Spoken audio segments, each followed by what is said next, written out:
Today on Piggypower, changing your old worn out discs and pads on your Ford Transit for nice new shiny ones.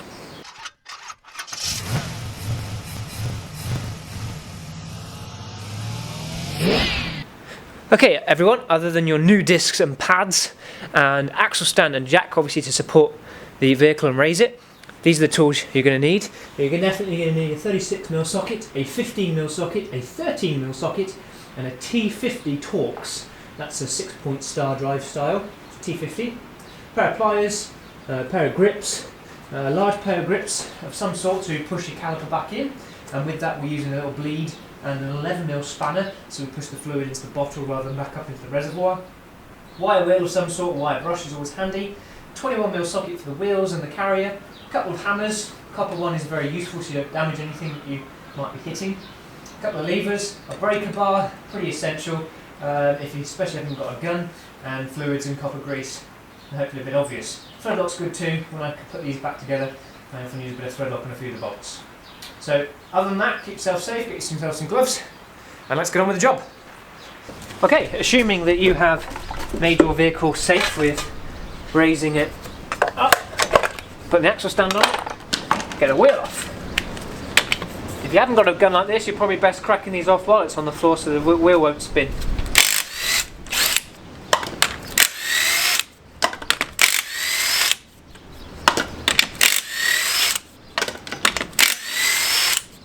Okay, put a WD in the middle just to start soaking in that.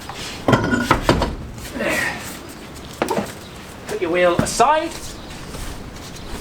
First thing to do is you need to get this hub nut undone. Pretty important. If you don't get this undone, we're not going to be able to go anywhere.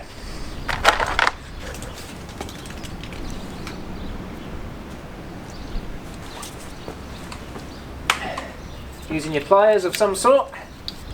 Now undo this clip, bend it straight as best as you possibly can so you can reuse it, and then just tap it through. Or pull it through as I am demonstrating into my tub. Get your little cover off. Okay, here's our 36mm socket. If you haven't got a gun, at this point what you can do is jam something in the brake disc vents like this. Get your breaker bar into there and undo it. Actually, it would have to be down there. Alternatively, if you've got a mate, you can put his foot on the brake, but just put a pin in there between the vents and carrier and you can undo it that way. I got a gun, so I'm going to cheat.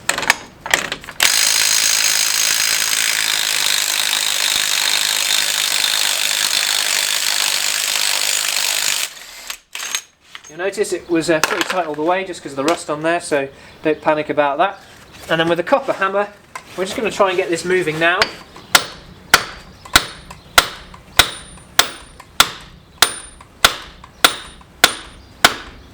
Right, it'll only go so far because of the shaft, you don't want to damage the joint, but we're just getting that moving on the spines because it's just a handy time to do it while you've got it all moving. The washer will come out in good time. If you can't get it out, we haven't got a magnet, that'll come out all in good time. Right, now we're going to turn the steering so we can get access to our caliper.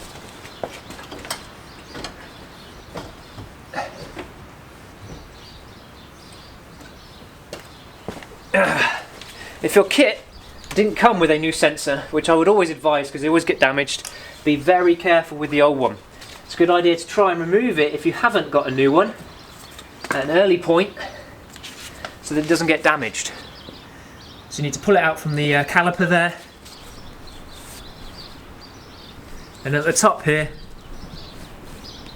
is where there is a clip to try and get it on there. So you push at the top here, my thumb here, my left thumb pushes down at the top to release, and you just pull it down. Oh, it's come off that clip at the back, but we're just going to give that another try. There we go, there it comes off there. So it's just a little push at the top, clean it off if you need to get it moving, and that's how that comes off. Put that back on there so it doesn't get damaged. Okay, now I'm going to take the bottom one off, bottom bolt there. Alright, so now we're going to get this bottom bolt out off the slider. 15mm, it's probably going to spin, so I'm just going to put a set of grips there ready. Go. it's got a bit of thread lock on it, we'll clean it off and put some fresh on. And then we'll lift that caliper up. If we struggle with that, get a lever in there and just lift it up. If it seems tight on it, we're just going to push those pistons back a little bit. We need to just push these pistons in just to get it out. There we go. Because there's two pistons, you will notice as you push one in, the other one comes out. So we're going to try and resolve that at a later moment. Okay, we can remove the pads at this point. They're going to come in handy. Very handy.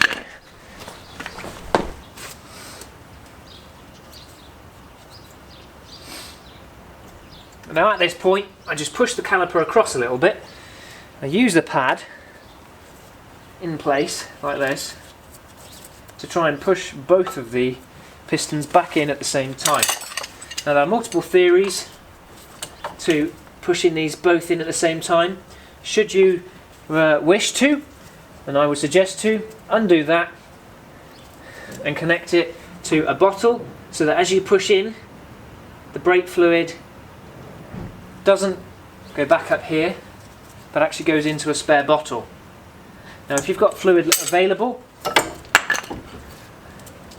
space in the reservoir available, that's fine.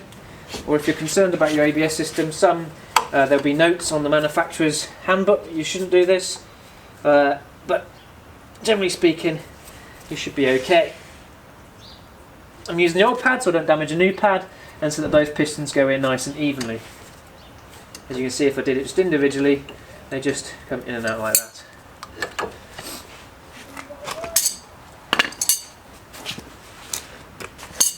So, we just release that one now.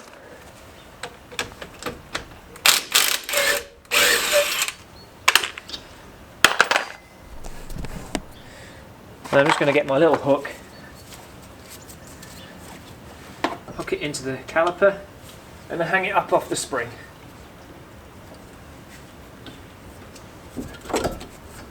Just so it doesn't fall down. There we go. Stays out of our way. Okay, now two 21mm bolts at the back. Let's return to our 21mm socket.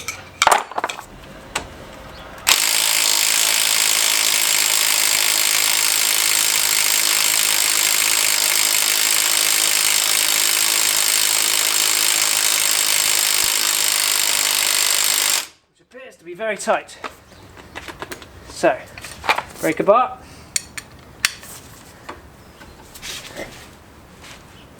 Extremely tight. There we go, gets it moving. There we go.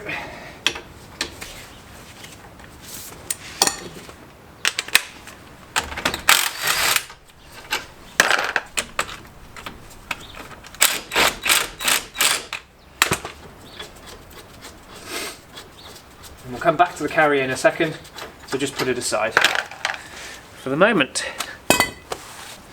So, I'm going to look inside here, and I'm going to turn the disc until, actually pretty much bang on there, I can see my bolts. I get my T50, I get it in there, make sure it seats really nicely on the head of the bolt. Little tap in wouldn't hurt. I'm not going to use the gun on this because you don't really want to do that. Right, I'm going to put a bit of pressure on the back of the breaker bar and just crack each one off like so.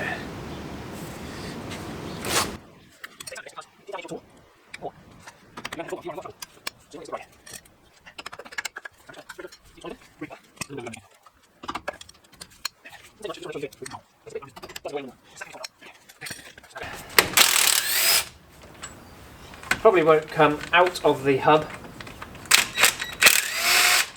They'll stay in there and fall out when the hub comes off.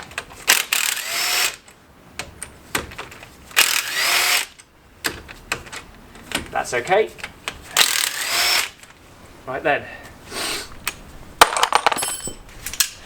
Now, if for any reason you're watching this video just to take the hub off to change the bearing, for instance, don't hit the disc with a steel hammer. Use a copper hammer. for the sake of this, we're replacing this disc, so we're going to use a steel hammer. But first, just make sure our shafts are moving nicely, which it is. Beautiful, that's a good sign. Now, I'm going to be hitting the back of this disc to remove the disc. Now it's unbolted with the hub and the bolt and the bearing from here.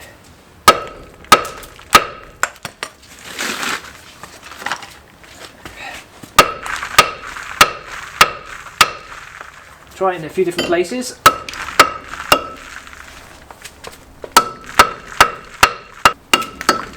Be careful knocking on this side because this has an ABS sensor.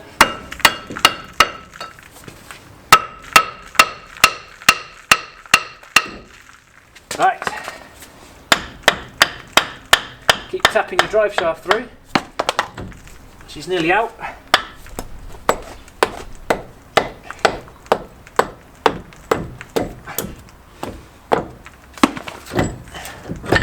There we go.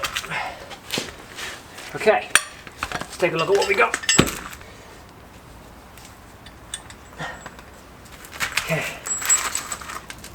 Collect your 5 bolts and put them in your tub. So while you want to clean up round here a little bit with a wheel wire brush and this and round here, you don't want to damage the ABS ring or the ABS sensor. Just for the sake of having to replace the hub, then the bearing and the sensor. So don't do those things. So let's take the opportunity to clean that now.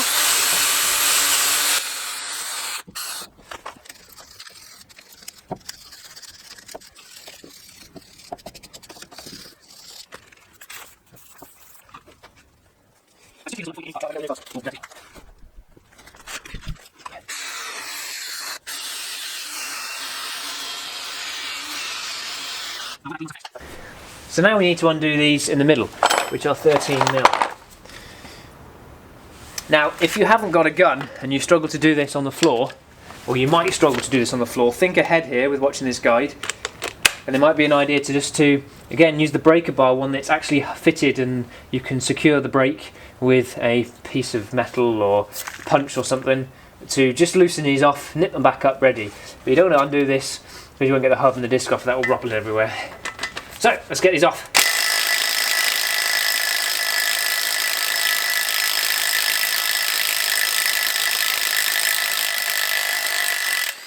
They often have smuts or thread lock on them, so they're tight coming out of the way.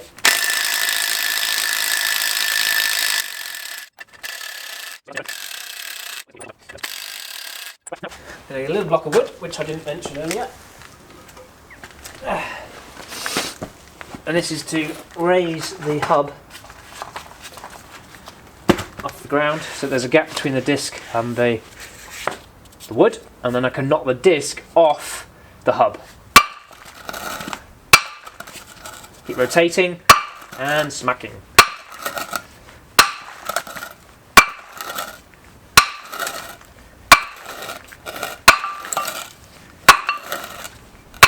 There we go. Wiggle it free, and we now have your hub separate to your brake disc. Get rid of your brake disc. Here it goes.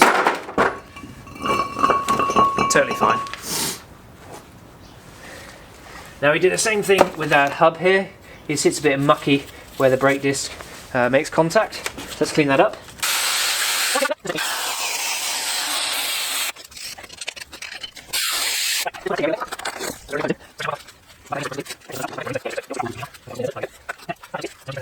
Right, that looks good. So now we just need to bring in the new brake disc.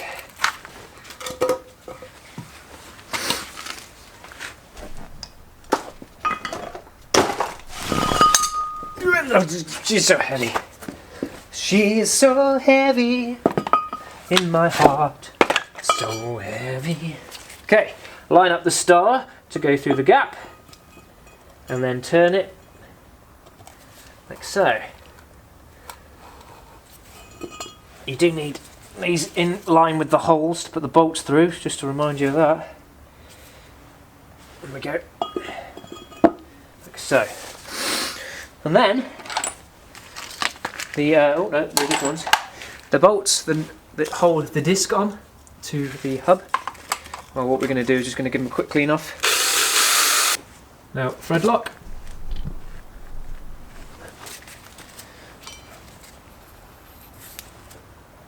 Looks like someone needs to get some new thread lock. Just a dribble, you don't need to absolutely coat the thing.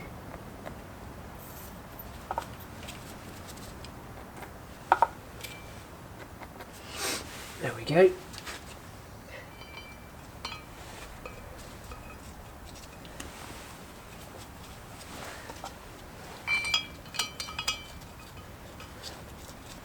You find on a level surface you can get a few threads on it, and as you do these up it will bring the disc up to the surface of the hub. Otherwise it's a right handful trying to hold things together. I'm sure there's probably a more methodical way of doing that, but that's the way I do it. Hang on. That is the wrong bolt.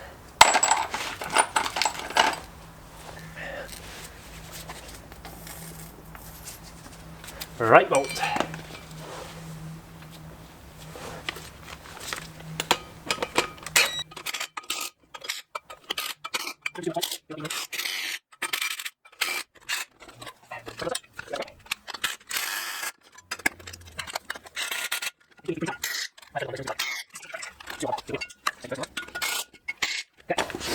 So what I'd recommend here is a little bit of copper slick,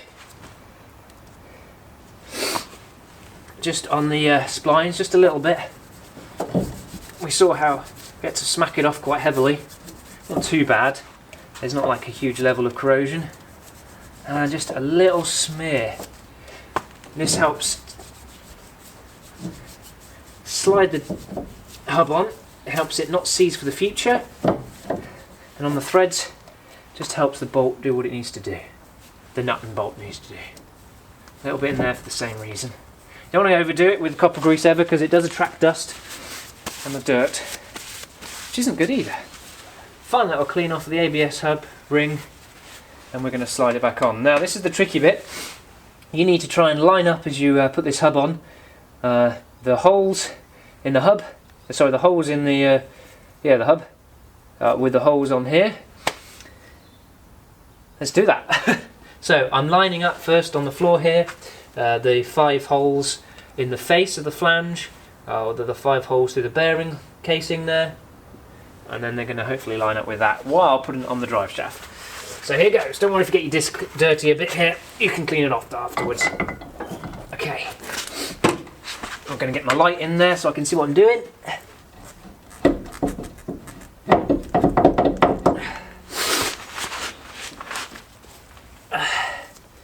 Has been known to be a 2-man job. Try and get the shaft in, give it a wiggle, give it a push from behind. There we go. Got my knee under it for the weight, holding the weight. We're nearly there, not quite. Need to rotate a little bit. Too much. You can just see from above how I'm trying to line up the holes. Okay, I think I'm far off. Let's have a little look through the hole before we push it on too hard. That's about spot on. So I've cleaned off these bolts that go in there, the old thread lock. So now I'm just going to put some fresh thread lock on it. Probably a good idea to prep that before I did that. There we go. And then feed it through the hole, because if I let go now the hub's just going to fall off. And just by hand start that bolt, just to hold it in place. Then you can release your hand, get your other bolts ready, the long bolts with the T50. Put a bit of thread lock on all of them again.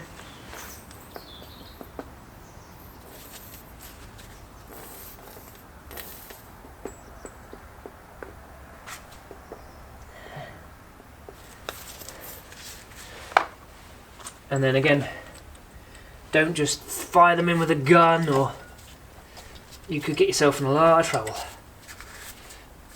we're just going to start them by hand.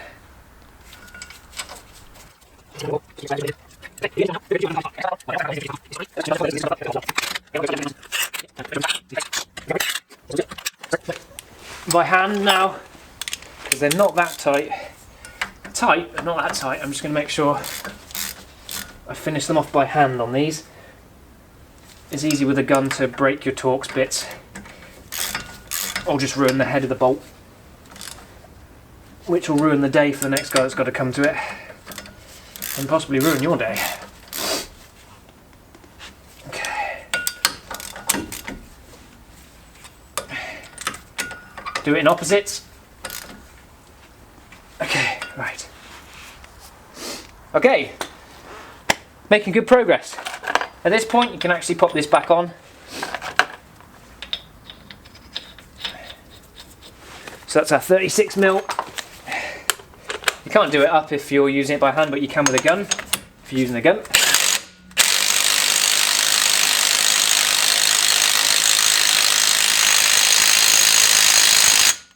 We'll pull the shaft in, put our safety cap on the top, and then we can put our split pin in. If the split pin is really ruined, replace it with a new one. This wasn't too bad, this one. So I'm going to tap this one back in. I'm quite happy to reuse this one.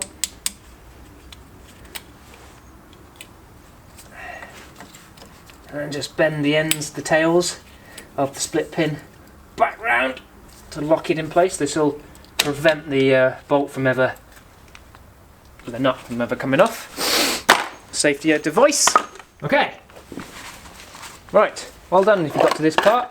We're now going to move on to the caliper carrier and the pads. We're just going to do a bit of service work on our caliper carrier and pad carrier. Your pads might come with these little shims that they slide on. This kit didn't. If it does, you just flip them off and tap the new ones on. But as mine didn't, I'm just going to clean them up, wire wheel again or wire brush. With these, I find the easiest thing to do is actually grease the sliders rather than grease the pads. So I get a little bit on my finger, put it in the sliders and I pull towards me. That way there's no build up on the end that can then touch the disc. So a little bit on the end of my finger, slide towards me. That way there's no build up which will scratch and touch the disc, which will get grease on the disc.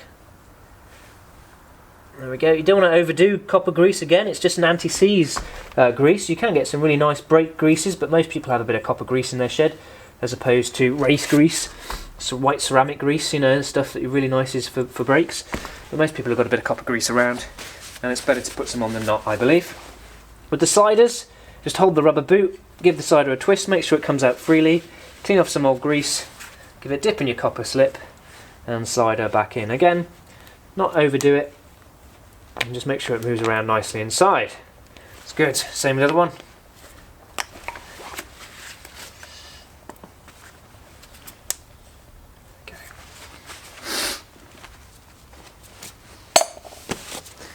Okay, our caliper carrier bolts.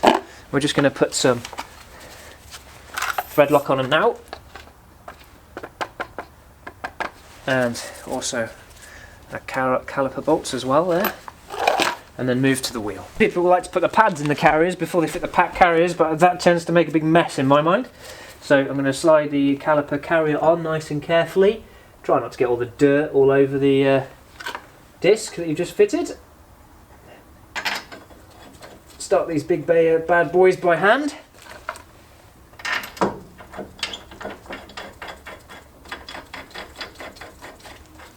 They should move in quite freely. I'm going to use my cheat gun, 21mm.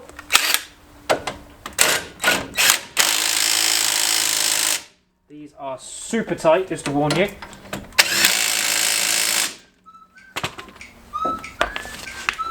Okay people, so now it's time to put your nice new pads in. Nice and clean, not got any grease on the surface of the pad. Just check they're not handed, these aren't, but sometimes there's a clip one side for the clip and one side there isn't. So we just put them in at a slight angle, about 45 degrees, get the ears in, and then push at the top, and then clip it in. Make sure it goes in nice and square. Good, and there's no excessive movement. It's always good to check your old pad versus your new pad, make sure it is correct also. Same the other side, slide it in. I start usually at about a 45 degree angle again, as I say.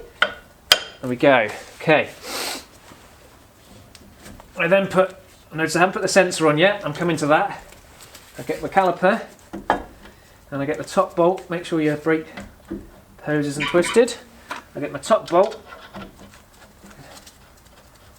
Get that started. Then I get my sensor. Now the sensor has a little knob on the top of it, a little nobule. So we're going to put that facing the disc, clips in, and then the plug goes through the middle top of the caliper like this. You see that? Okay, good. Right, and then just put a tiny smear of copper slip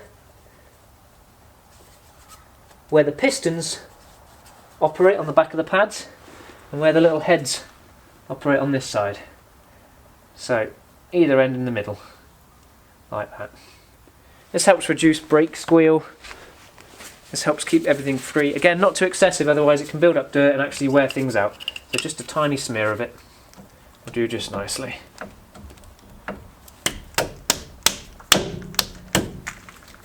There we go. Just gently make sure it goes home. Okay. And then the bottom bolt. And you can wind those both in now. If you don't remember, they were 15s.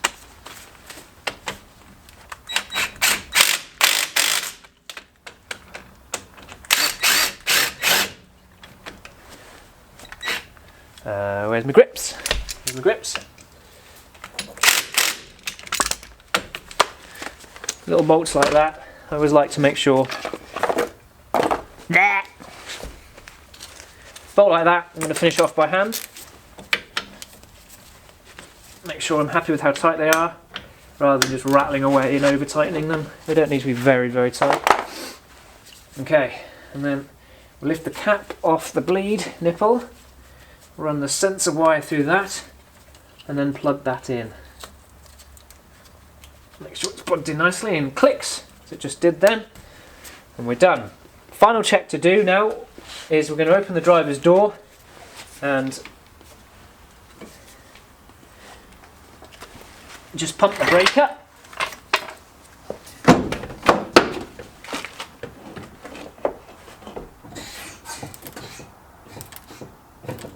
Pumpy pumpy. And then check it's not bound, so just give the disc a turn. That feels good. You're obviously turning the drive shaft and part of the gearbox, so it's not just going to spin freely, but it should spin pretty freely. I'm not putting much effort on that. If it was binding, then maybe you've done something wrong, worth taking it apart and having a good look again. Final little thing to do, I do with brake clean. Just clean off the brake surface of the disc. It's likely you've probably put a couple of fingerprints with grease on where you don't want them. So we're just getting them a little spray off. There we go! So that's how to change your discs and pads on your Ford Transit. This is a Mark 8. I know it applies to a bunch of other Transits with the hub arrangement in this same way. If you've got any questions or you're in any doubt, please check beforehand and make sure you're confident with doing this job, as it is a safety matter. If you're really not sure, just take it to someone qualified. But I hope maybe this has helped. I would allow about an hour at least per side, so allow a good morning, afternoon, a whole evening for an amateur to do both sides due to the complexity of this job. Stay safe, please. Please subscribe if this has helped. Put any questions down below if you have any. Big thumbs up would be great too. This is Piggy out. I'm going.